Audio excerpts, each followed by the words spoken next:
Brought to you by Ageless Diagnostics. Ageless Diagnostics. हमें से ज्यादातर लोग बासी खाना बिना ज्यादा दिमाग खर्च किए आराम से खा लेते हैं। कल के चावल या फिर कोई सब्जी अगर बच गई तो उसे संभाल कर रख लेते हैं, ये सोचकर कि अगले दिन का लंच जो है वो इससे ही निपटा देंगे। हम सबके घरों में अक्सर ऐसा ही होता है। पर अगर आप बासी खाना खाते हैं, खास तौर पर चावल, तो कुछ चीज़ों का ध्यान रखना बेहद ज़रूरी है। कुछ गलतियां ऐसी हैं जो आपको अवॉइड करनी चाहिए, नहीं तो जान पर आ सकती है। अब आप कहेंगे कि अम्मा छोड़ो, हमने तो ज़िंदगी भर बासी खाना खाया है, कुछ नहीं हुआ। देखिए, अब ज़रूरी नहीं है कि दांव हर बार सही ही लगे। दरअसल आजकल फ्राइड राइस सिंड्रोम नाम की एक चीज़ बहुत चर्चा में है। इससे जुड़ी बहुत सारी खबरें सोशल मीडिया पर छाई हुई हैं। अव्वल तो फ्राइड राइस सिंड्रोम का फ्राइड राइस से कोई भी लेना देना नहीं है। कुछ साल पहले बासी खाना खाने के बाद एक लड़के की मौत हो गई थी, और जब उसकी ऑटोप्सी हुई, जब पोस्टमार्टम हुआ, तो पता चला कि वजह थी fried rice syndrome.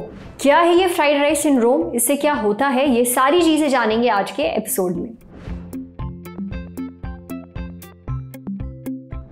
Fried rice syndrome यह बीमारी अभी क्यों सामने है, क्योंकि टिकटॉक के ऊपर एक पोस्ट शेयर की गई थी जिसमें 2011 में बेल्जियम के एक लड़के ने स्पेगेटी खाई सॉस के साथ, जो उसने करीब 5 दिन पहले बनाई थी।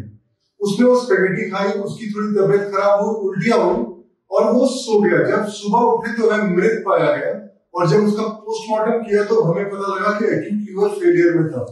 ऐसा क्यों हुआ? फ्राइड राइस सिंड्रोम किस वजह से होता है? एक हमारा बड़ा कॉमन सा बैक्टीरिया है जिसको कि हम कहते हैं बैसिलस सीरियस। ये एक बहुत कॉमन बैक्टीरिया है जो हमारे एनवायरनमेंट में मिलता है, और अक्सर ये सब जगह पाया जाता है, हर खाने के अंदर सब जगह। मगर अगर आप खाना खाते हैं, आपने खाना बनाया और आपने उस खाने को फ्रिज में ना रखकर बाहर छोड़ दिया और 3-4 दिन के बाद आपने उसे खाया, तब ये बैक्टीरिया आपको ग्रस्त करेगा। बेसिकली फ्राइड राइस सिंड्रोम एक प्रकार की फूड पॉइजनिंग है। अब इसके 2 तरह के बीमारियां होती हैं। पहला जो उल्टियों के साथ होता है, दूसरा जो दस्त के साथ होता है। और जब आपको उल्टियां होती है तो बहुत ज्यादा डिहाइड्रेशन होती है, तबियत खराब होने लगती है, साथ में बुखार भी आता है। और अगर उल्टी को कंट्रोल ना किया जाए तो डिहाइड्रेशन की वजह से लीवर और किडनी पे असर आता है। यही चीज डायरिया में होती है, वहां उल्टियां कम होती है मगर आपको बहुत ज्यादा दस्त होने लगते हैं। इसी इसलिए इसको फ्राइड राइस कहते हैं। बैसिलस सीरियस अक्सर चावल या चावल से बने उत्पादों के अंदर पाया जाता है, और जब ये सड़ जाता है खाना, जब आप इसको बाहर रख देते हैं, आप इसका ध्यान नहीं देते, जब ये सड़ जाता है तो ये बैक्टीरिया इसके अंदर अपने टॉक्सिन छोड़ता है, और ये जो सभी सिम्टम्स है आपको इस बैक्टीरिया के टॉक्सिन की वजह से होते हैं। एज ए डॉक्टर मेरी आपसे हमेशा राय रहेगी कि हमेशा हाथ धोएं और खाने से पहले कच्ची सब्जियों को या बनाने से पहले दालों को या चावल को बहुत बढ़िया से धो लीजिए।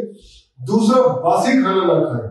अगर किसी कारणवश आपको लगता है कि मैंने खाना ज्यादा बना लिया, बहुत स्वाद बना लिया, तो उसको फ्रिज में रखें और उसके बाद निकालने के बाद अच्छी तरह से गर्म कर लें। मगर कोई भी खाना एज सच 12 घंटे से ऊपर नहीं खाना चाहिए आपको, और वो भी तब जब वो रेफ्रिजरेटेड हुआ हो।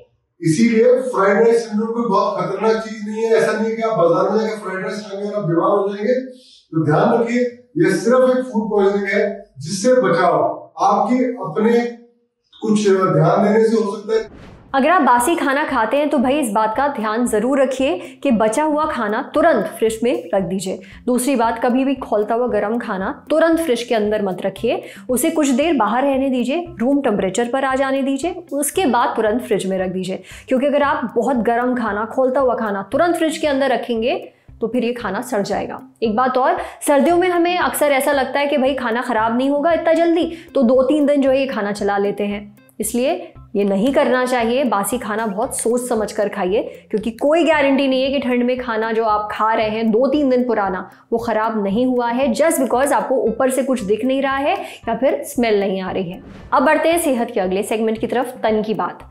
आपके आसपास मौजूद कोई भी गंध कुछ समय बाद आपको महसूस होना क्यों बंद हो जाती है?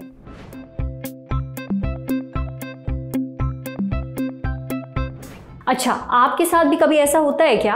आप कहीं गए, एकदम से आपको कोई खुशबू या बदबू आई, कुछ समय तो वो महसूस होती है, पर थोड़ी देर बाद उसका एहसास होना बंद हो जाता है। ऐसा नहीं है कि वो स्मेल वहां से कहीं चली गई है, वो अभी भी है, पर आपकी नाक को ऐसा क्या हुआ कि वो गंध आपको एकदम से सुंघाई देना बंद हो गई है। आप यूज्ड टू कैसे हो जाते हैं, आपकी नाक को उसकी आदत कैसे हो जाती है, ये जानने के लिए हमने बात की डॉक्टर अनूप राज से। ये बात समझने से पहले ये जान लेना ज़रूरी है कि कोई भी स्मेल हमें सुंघाई कैसे देती है। हमारी सूंघने की क्षमता खास कोशिकाओं से आती है जिन्हें ओल्फैक्टरी सेंसरी न्यूरॉन्स कहते हैं। ये नाक के अंदर पाई जाते हैं। ये कोशिकाएं सीधे ब्रेन से जुड़ी हुई होती हैं। हर ओल्फैक्टरी न्यूरॉन में एक स्मेल रिसेप्टर होता है। हमारे आसपास की चीज़ों से जुड़े हुए अणु यानी कि मॉलिक्यूल्स इन रिसेप्टर्स को उत्तेजित यानी कि स्टिमुलेट करते हैं। एक बार जब न्यूरॉन्स इन अणुओं को पहचान लेते हैं तो वो दिमाग को मैसेज भेजते हैं जो गंध की पहचान करते हैं। जो भी महक आ रही है वो नाक के म्यूकस मेम्ब्रेन में पहुंचती है। म्यूकस मेम्ब्रेन यानी नाक में पाई जाने वाली एक तरह की झिल्ली। उसके बाद ये ट्रैवल करके ओल्फैक्टरी नर्व्स से ओल्फैक्टरी न्यूरॉन्स पे पहुंचती है। वहां से जाती है ओल्फैक्टरी बल्ब में। यहाँ अच्छी स्मेल या फिर खराब स्मेल का पता चलता है। नाक में पाए जाने वाले म्यूकस मेम्ब्रेन में सीलिया होता है। सीलिया यानी जब आप अपनी नाक के अंदर का जो हिस्सा उसे छूते हैं तो आपको बाल महसूस होते हैं, उसे सीलिया कहते हैं। 2/3 सीलिया सांस लेने में मदद करता है। ऊपर का 1/3 म्यूकस मेम्ब्रेन सूंघने के लिए होता है। उसमें दूसरे तरह के सीलिया मौजूद होते हैं जो स्मेल को अब्जॉर्ब करते हैं और ऐसे आपको कोई भी गंध महसूस होती है। अब आते हैं वापस अपने सवाल पर कि कोई भी तेज गंध थोड़ी देर बाद आपको महसूस होना अपने आप बंद क्यों हो जाती है। इसको आसान भाषा में समझे तो सेंस ऑफ स्मेल जल्दी थक भी जाती है। थोड़ी ही देर बाद वो कम सेंसिटिव हो जाती है, इसलिए आपको वही गंध सुंघाई नहीं देती। इसके पीछे वजह यह है कि आपकी बॉडी ऐसा करती है ताकि आपका जो नर्वस सिस्टम है वो ओवरलोड ना हो। नर्वस सिस्टम यानी आपके शरीर का पावर हाउस, यही आपके शरीर के सारे मूवमेंट को कंट्रोल करता है। आपके ब्रेन में होते हैं न्यूरॉन्स, एक तरह के सेल्स। जैसे ही कोई स्मेल आसपास होती है ये उसे पकड़ लेते हैं, फिर आपके ब्रेन को मैसेज देते हैं कि ये लो कुछ नया आया है, सूंघो। पर यही सेल्स कुछ समय बाद आपके ब्रेन को मैसेज देना बंद कर देते हैं, इसलिए आपको वही स्मेल महसूस नहीं होती। उल्टा ये सेल नई गंध पर फोकस करने लगते हैं। जब तक वो नहीं आती है तब तक आपको कुछ महसूस नहीं होता। आपका ब्रेन एडजस्ट कर लेता है थकान से बचने के लिए। यानी आपके ब्रेन में मौजूद रिसेप्टर्स जो स्मेल को रिसीव करते हैं, उसे पहचानते हैं, वो थक जाते हैं, उनकी हैबिट बन जाती है। समझे? अब बढ़ते हैं सेहत के आखिरी सेगमेंट की तरफ, खुराक यानी झक्कासी हेल्थ टिप। कुछ कंपनीज हेल्दी खाने की आड़ में ऐसी चीजें बेच रही हैं जो आपके बच्चों की सेहत के लिए कतई हेल्दी नहीं है। क्या फूड प्रोडक्ट्स अपने बच्चों को देने से बचना चाहिए? जानिए एक्सपर्ट से। बच्चों की आदतों और पसंद को देखते हुए कंपनीज अक्सर नई नई खाने की चीजें मार्केट में लाती रहती हैं। इनको बेचने के लिए ये दावा किया जाता है कि ये प्रोडक्ट्स आपके बच्चों की जो सेहत है उसके लिए हेल्दी हैं। फिर चाहे वो इंस्टेंट नूडल्स हो या फिर दूध में मिलाने वाले पाउडर, ये सभी चीज़ें पहले से पैक होती हैं और जल्दी ख़राब ना हो इसलिए इनमें काफ़ी मात्रा में प्रेजर्वेटिव्स भी डाले जाते हैं। ये बच्चों की सेहत के लिए बिल्कुल भी ठीक नहीं है, लेकिन फिर भी बड़ी संख्या में ये प्रोडक्ट्स बच्चों को खिलाए जा रहे हैं। न्यूट्रिशनिस्ट नमामि अग्रवाल ने अपने इंस्टाग्राम पोस्ट पर ऐसी ही कुछ चीज़ों के बारे में बात की है जिन्हें बच्चों को नहीं खिलाना चाहिए। नमामि के मुताबिक बच्चों को दूध के साथ बिस्किट ना दें क्योंकि बिस्किट में मैदा, चीनी और पाम ऑयल होता है जो कि पेट के लिए बिल्कुल भी ठीक नहीं है। रही बात दूध की, तो ऐसी जगह से दूध ले जहां मिलावट ना होती हो। इसी तरह से नाश्ते में खाए जाने वाले कॉर्नफ्लेक्स और ब्रेकफास्ट सीरियल से भी परहेज करें। इसके बजाय बच्चों को स्टील कट ओट्स और दलिया खिलाएं। इससे बच्चों को फाइबर और दूसरे पोषक तत्व मिलते रहेंगे। मार्केट में ऐसे कई सारे दूध में मिलाए जाने वाले प्रोडक्ट्स आते हैं जो ये दावा करते हैं कि दूध के पोषण को और ज्यादा बढ़ा देंगे। इनसे भी बच्चे को दूर रखिए क्योंकि इनमें ढेर सारी चीनी और प्रेजर्वेटिव्स होते हैं। आयरन, कैल्शियम और प्रोटीन के लिए नेचुरल चीज़ें खिलाइए जैसे कि पनीर, दही, अंडा, सब्जियां वगैरह। एक और चीज़ जो बच्चों को नहीं खिलानी चाहिए वो है टमाटो केचप। केचप में सिर्फ 20% ही टमाटर होते हैं, बाकी प्रेजर्वेटिव्स और आर्टिफिशियल कलर और स्वीटनर होते हैं। आखिर में बारी आती है इंस्टेंट नूडल्स की। मैदे से बनी इन नूडल्स में पोषण ना के बराबर होता है, इसलिए इन्हें भी बच्चों को खाने के लिए नहीं देना चाहिए। इन सब के बजाय बच्चों को ताज़ी चीज़ें खाने को दें ताकि उनमें पोषण की कमी ना हो और उनका विकास अच्छे से हो सके। आज से हद पर इतना ही। अगर आप एक डॉक्टर हैं, हमसे कुछ शेयर करना चाहते हैं तो जो ईमेल आईडी इस वक्त आपको अपनी स्क्रीन पर दिख रही है उस पर हमें एक मेल भेज दीजिए। एक ज़रूरी सूचना, स्क्रीन के इधर से हम दिखते हैं, उधर से आप देखते हैं, कोई मतलब बनता है क्या इसका?